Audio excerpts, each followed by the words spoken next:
that you give. সেইকাৰণে চৰকাৰৰ এটা বেছ হিচাপে ক'লেও ভুল নহ'ব যিবোৰ আপোনালোকে প্ৰতিবেদন দিয়ে। সেয়েহে জিলাখনৰ মুৰব্বী হিচাপে মোৰ অনুৰোধ থাকিব আপোনালোক আটাইলৈ যে যেতিয়াই প্ৰতিবেদনখন দিয়ে, যিহেতু সেই প্ৰতিবেদনখন অলমষ্ট আমি এটা লিগেল অৰ্ডাৰ হিচাপৰ নিচিনাই আজিকালি সেই ভেলুটো আপোনালোকৰ প্ৰতিবেদনৰ আছে। তো সেই প্ৰতিবেদনখন যাতে ধুনীয়াকৈ গোটেই তথ্যখিনি চাই পেলাই আপোনালোকে দিয়ে। আৰু এই যিখন গাঁও প্ৰধানৰ কনফাৰেন্স, ইয়াৰে 2-3টা পাৰ্পাছ থাকিব। এটা নিশ্চিতভাৱে যে আপোনালোকৰ ফালৰ পৰাও কিছু আঁচোৱা থাকিব পাৰে, কিছু ছাজেশ্যন থাকিব পাৰে, সেই এটা সুযোগ আপোনালোকে পাব। আমাৰ ৰেভিনিউ বিভাগৰ মানুহ থাকিব, আমাৰ বিভাগীয় মুৰব্বী থাকিব, আমিও থাকিম, আপোনালোকৰ কথাখিনি শুনিম। তাৰে লগতে যিহেতু ইয়াতে নৱনিৰ্বাচিত নতুনকৈ এপইণ্টমেণ্ট হোৱা গাঁও প্ৰধান বহুকেইজন আছে, হাত দাঙিব পাৰিব নেকি? আছে প্ৰায় আমাৰ ইমান বেছি বুলি কৈ নাজানিছিলোঁ। Thank you. তাৰমানে মেজৰ নাম্বাৰ এটা আছে। আপোনালোকক মই পুনৰবাৰ স্বাগতম জনাইছোঁ। আৰু আপোনালোকে যিহেতু নতুনকৈ আহিছে, কিছু মাহেই হৈছে আপোনালোকৰ, যাতে এটা কমপ্লিট অৰিয়েণ্টেশ্যন আপোনালোকে পায়। আৰু আপোনালোকৰ ভিতৰৰে চিনিয়ৰ 1 বা 2জন গাঁওবুঢ়াক আমি ক'বলৈ কওঁ, তো কি কি আপোনালোকে কৰিব লাগে সেই কথাখিনি ধুনীয়াকৈ যাতে এটা আপোনালোকে সামাৰি এটা অন্তত পায়, যাতে আইডিয়া এটা লাগে। বহুবাৰ হয়তো এনেকুৱা হয় যে গাঁৱৰ কিছু স্কিম থাকে, আঁচনি থাকে, যিটোৰ বিষয়ে ৰাইজ আহে। আমাৰ নলবাৰী জিলাৰ ৰাইজ যথেষ্ট সজাগ হয়, তেওঁলোকেও হয়তো আপোনালোকৰ তাত আহে, কিন্তু আপোনালোকে নিজেই হয়তো নাজানিব পাৰে যে এইটো কি ক'ম এতিয়া। সেইকাৰণে যাতে আপোনালোকে ক'ব পৰা থাকে, আৰু যেতিয়া কোনো ৰাইজ আহে আপোনালোকৰ তাতে কামটো কি সেই কথাটো ধুনীয়াকৈ আমি কৈ দিম। আৰু এই গোটেইখিনি কথাৰ পৰাপক্ষত আমি ছফ্ট কপি হওক, হাৰ্ড কপি হওক, স্কিমখিনিৰ বিষয়ে যিখিনি জানিবলগীয়া আছে সেইখিনিও আপোনালোকক দিম। মোৰ বিশ্বাস যে কিছু এইটো কৰিলে অলপ হ'লেও আপোনালোকৰ সহায় হ'ব, আৰু আপোনালোকৰ আৰু অলপমান বেটাৰ পাব্লিকক চাৰ্ভ কৰিব পাৰিব। লগতে আৰু এটা সমস্যা লৈ মোৰ তাত আহিছিলে কিছুদিন আগতে আপোনালোকৰ বিষয়ববীয়াসকল এছ'চিয়েশ্যনৰ তৰফৰ পৰা, আৰু এইটো আছিলে ভাত্তাৰ কথাটো, যে ভাত্তাত কিছু ডিলে হৈ আছে বুলি মোৰ তাত যেতিয়া আহিছিলে তাৰে একদিনৰ ভিতৰতে গলি কৰি দিয়া হৈছিলে। হয়তো মই ফাইলখন 4-5 দিন আগতে চহী কৰিছিলোঁ, আপোনালোকে পাই গৈছে হয়তো। আৰু মই এইটোও কৈছোঁ যে এই গোটেই যিটো ছিষ্টেম আছে আৰু এইটো কেনেকৈ ষ্ট্ৰীমলাইন কৰিব পাৰি সেই কথাটো নিশ্চিতভাৱে মই চাম। যে আজি 10টা বহু আছে, আৰু আপোনালোকৰ দীঘলীয়া ৰাতিপুৱাৰ পৰাই আপোনালোকৰ চলিয়ে আছে। কিবা মানে বহুত এটা প্ৰগ্ৰাম আছিলে, আই থিংক আজি ইলেকশ্যনৰ প্ৰচেছো আছিলে, বহুত দীঘলীয়া আপোনালোকৰ চলিছে। সেইকাৰণে বৰ বেছি আৰু এতিয়া মই দীঘলীয়া নকৰোঁ, কিন্তু ইয়াত উপস্থিত আটাইলৈ অনুৰোধ থাকিব যে আমাৰ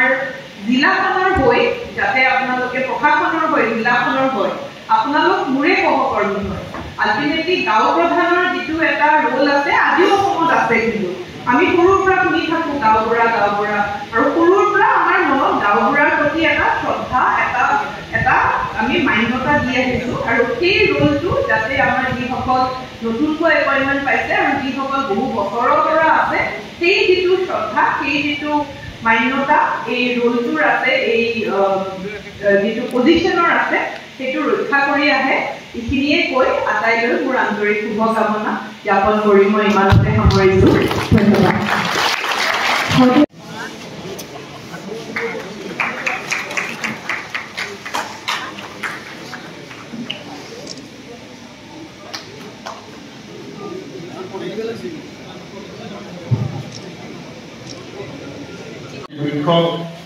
আমাৰ গাঁও প্ৰধান দত্ত ডাঙৰীয়া, আৰু একেবাৰে ওচৰৰে ৰঙিয়াৰ সদৌ অসম গাঁও প্ৰধান সংস্থাৰ সহকাৰী সম্পাদক ডেকা ডাঙৰীয়া। আৰু আজি আপোনালোকে এই সভাখন অনুষ্ঠিত কৰি নলবাৰী জিলাৰ গাঁও প্ৰধানৰ সংস্থাটোক আগুৱাই নিয়াৰ ক্ষেত্ৰত যি আপোনালোকে গধুৰ দায়িত্ব দিলে, সভাপতি সম্পাদক আমাৰ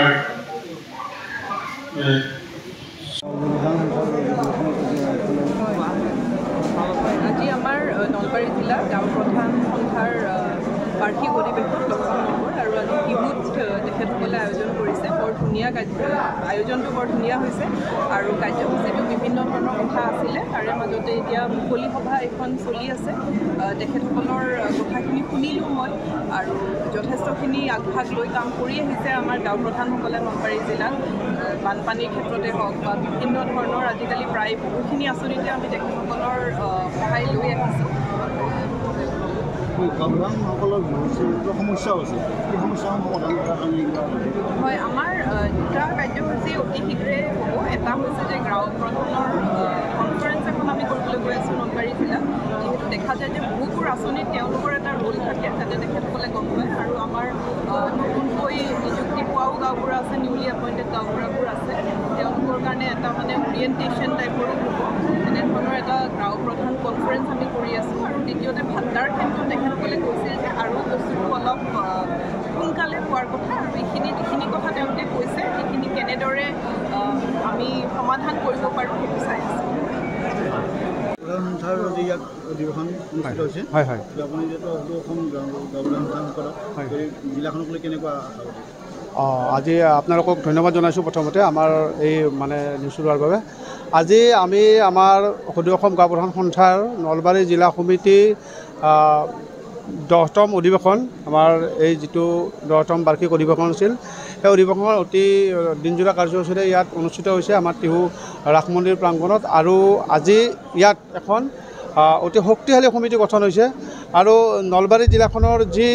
আমাৰ পূৰ্বৰ মানে গেপছ আছিল বা নলবাৰী জিলাখন পিছ পৰি আছিল সদৌ অসম গাঁও প্ৰধান সন্থাৰ বিভিন্ন জিলাৰ তুলনাত আমি আশা কৰিম যে আগন্তুক সময়ত আমাৰ আজি নতুনকৈ নিৰ্বাচিত হৈছে সভাপতি হিচাপে চন্দন শৰ্মা চামতাৰ মোৰ ওচৰতে আছে আৰু ভৱেশ তালুকদাৰ ঘগ্ৰাপাৰ ৰাজহ চক্ৰৰ পৰা গতিকে লৈ তেখেতসকলকে আমি অতি আশাবাদী আৰু আমি আশা কৰিম যে নলবাৰী জিলা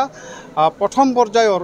A+ কেটেগৰীৰ জিলা হিচাপে চিহ্নিত হ'ব আগন্তুক সময়ত এইটো আশা কৰিছোঁ আমি আৰু বাকী এতিয়া আমাৰ কাৰ্যসূচী চলি আছে বিভিন্ন কাৰ্যসূচী চলি আছে আৰু উদযাপন সমিতিয়ে আমি টিহুৰ আমাৰ যি উদযাপন সমিতি তেওঁলোকে যি ধৰণৰ মানে কষ্ট কৰি এই অনুষ্ঠানটো আজি সাফল্যমণ্ডিত কৰিলে তাৰ বাবে তেওঁলোককো ধন্যবাদ জ্ঞাপন কৰিছোঁ আমি আজিৰ এই অধিৱেশনৰ কিবা বিশেষ প্ৰস্তাৱ লোৱা হৈছে নেকি আজিৰ অধিৱেশনৰ বিশেষ প্ৰস্তাৱ মানে আমি কেইটামান প্ৰস্তাৱ আজি জিলা সমিতিয়ে লৈছে গ্ৰহণ কৰিছোঁ আমি প্ৰস্তাৱ ইতিমধ্যে আমাৰ উপায়ুক্ত মহোদয়ক দিছোঁ আমাৰ প্ৰথম প্ৰস্তাৱটো আছিল যে নলবাৰীত যিহেতু এখন মানে বানপীড়িত জিলা আৰু বানপীড়িত জিলা হিচাপে নলবাৰী জিলাত মানে আপোনাৰ তৃণমূল পৰ্যায়ত কোনো ধৰণৰ মানে বান সাহাৰ্য বা পশু খাদ্য বিতৰণৰ তেনেকুৱা ধৰণৰ গাঁও পৰ্যায়ত কোনো ধৰণৰ প্ৰেক্ষাগৃহ নাই ৰাজহুৱা মঞ্চ নাই এই ক্ষেত্ৰত প্ৰতি ৰাজহুৱা গাঁৱতে একোটাকৈ ৰাজহুৱা প্ৰেক্ষাগৃহৰ ব্যৱস্থা কৰিব লাগে চৰকাৰে এইটো আমি এটা চৰকাৰৰ ওচৰত ডিমাণ্ড ৰাখিছোঁ আৰু দ্বিতীয় ডিমাণ্ডটো ৰাখিছোঁ যে গাঁও প্ৰধানসকলৰ যিহেতু নলবাৰীত মানে তেনেকুৱা ধৰণৰ ডিষ্ট্ৰিক্ট পৰ্যায়ত কোনো ধৰণৰ মানে কাৰ্যালয় মানে নাই উন্নত কাৰ্যালয় নাই গতিকে এটা ডাঙৰ আধুনিক প্ৰযুক্তি খটুৱাই এটা ভাল কাৰ্যালয় মানে ব্যৱস্থা কৰি দিব লাগে প্ৰশাসনে আমাক নলবাৰী জিলাত আৰু প্ৰতিটো ৰাজহ চক্ৰতে একোটাকৈ গাঁও প্ৰধানসকলৰ মানে কামৰ মানে সম্পৰ্ক ৰক্ষাৰ কাৰণে প্ৰশাসনৰ লগত ৰাজহ প্ৰশাসনৰ লগত কাৰ্যালয় একোটাকৈ বনাই দিব লাগে এইটো আমাৰ প্ৰস্তাৱ আছিল আৰু এইকেইটা প্ৰস্তাৱ আমি ইতিমধ্যে আমি উপায়ুক্ত মহোদয়ক দিছোঁ আৰু আমি আশা কৰিম যে এই ক্ষেত্ৰত চৰকাৰে গুৰুত্ব সহকাৰে বিবেচনা কৰিব বিষয়টো